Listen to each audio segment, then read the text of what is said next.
May engagement party ka pa, ha? Pwede naman. Kasalang kagad ito, ah.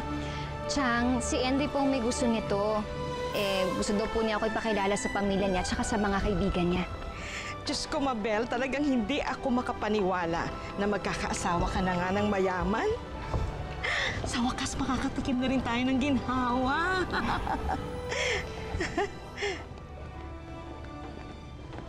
Oh, bakit? Naalala ko lang po si Inay at si Itay. Sana ho nandito pa sila para makita tong kasayahan na to. Mabel, saan man naroroon ang tatay at nanay mo ngayon, sigurado ako maligaya sila para sa'yo. At saka, ikaw pa ba naman, Insan? Ikaw pa ba naman ang malulungkot? Ang swerte-swerte mo nga dito kay Henry. Oo. Diyos ko, daig mo pang nanalo sa loto. Hindi ka naman tumataya.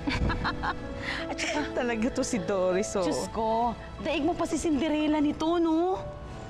Sabi ko naman sa'yo, Doris, kung minsan ang mga fairy tales, nagkatotoo yan. At saka isa pa, ang Prince Charming, totoo rin yun.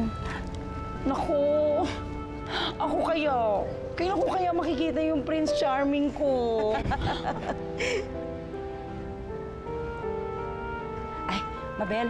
Ang bilang-biyanan mo. Hello po, Doña Amparo. Hi. Good afternoon po, Doña Conching. Magandang hapon po.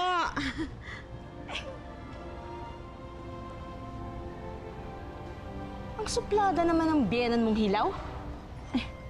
Fairy tales nga eh. Siyempre may mga bruha.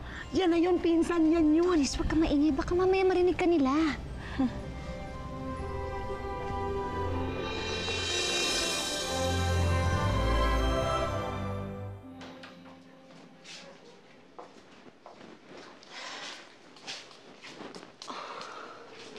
Oh, my Lord. Makita ko lang ang pagmukha ng mga taong yan. Kinikilabutan na ako. Did you see the setup of the garden? I did. Jeez.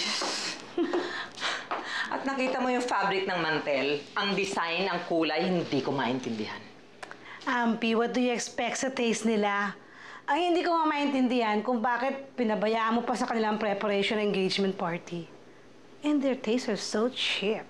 Dahil gusto kong mapahiya sila sa bisita.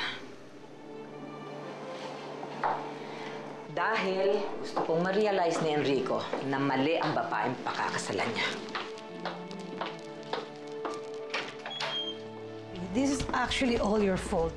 Ikaw ang kumuha kay Mabel para maging secretary ni Enrico.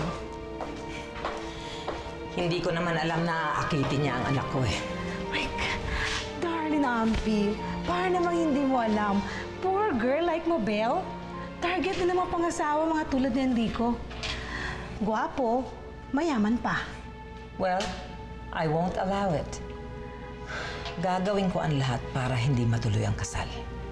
But that would be too late. Haling na sa kanyang anak mo. At hindi mo na siya kayang pigilan. Parang hindi mo ako kilala, Conching. Anything I want, I get.